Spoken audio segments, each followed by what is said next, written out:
మెల్లగా అలాగే కాలం గడిచిపోయింది మరియు చలికాలం కూడా వచ్చేసింది.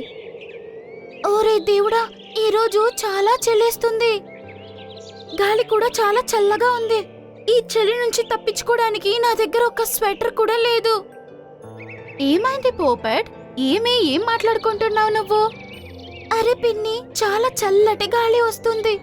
ఈ చెట్టులో ఉన్న ఏ పక్షి దగ్గర స్వెటర్లే లేవు.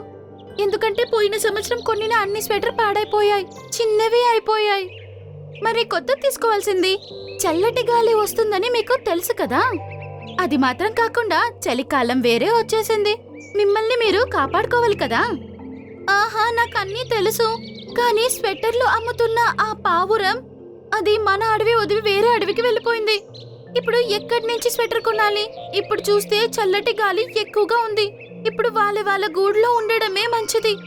కానీ అక్కడ కూడా చలిలో నుంచి తప్పించుకోగలమో లేదు. పోపట్, నువ్వేమీ బాధపడకు. నా దగ్గర కొంచెం ఉల్లుంది. నేను నీకోసం మఫ్లర్ చేసేస్తాను. ఎలాగో నా కాలంలో నేను మంచిగా స్వెటర్లు చేసేదాన్నే అని మా అమ్మ చెప్పేది. కానీ నీకు కళ్ళు కనబడవు కదా.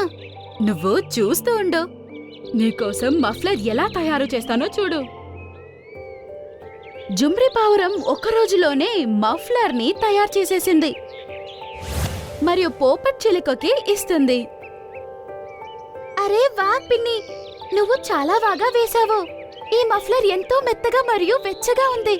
ఇది వేసుకున్న తర్వాత నాకు ఇప్పుడు చలి వేయట్లేదు. మరియు ఇలాంటి అద్భుతమైన డిజైన్ నేను ఇప్పుడు దాకా చూడలేదు. నువ్వు ఇంత మంచి డిజైన్ వేశావు. నీకు నచ్చింది కదా, ఇంకేం కావాలి నాకు? కానీ ఇది ఎలా అల్లావో? నీకు కళ్ళు కనబడవు కదా.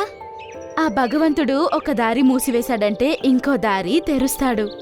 నేను అందాజుగా స్వెటర్, మఫ్లర్, టోపీ అన్నీ చేస్తాను.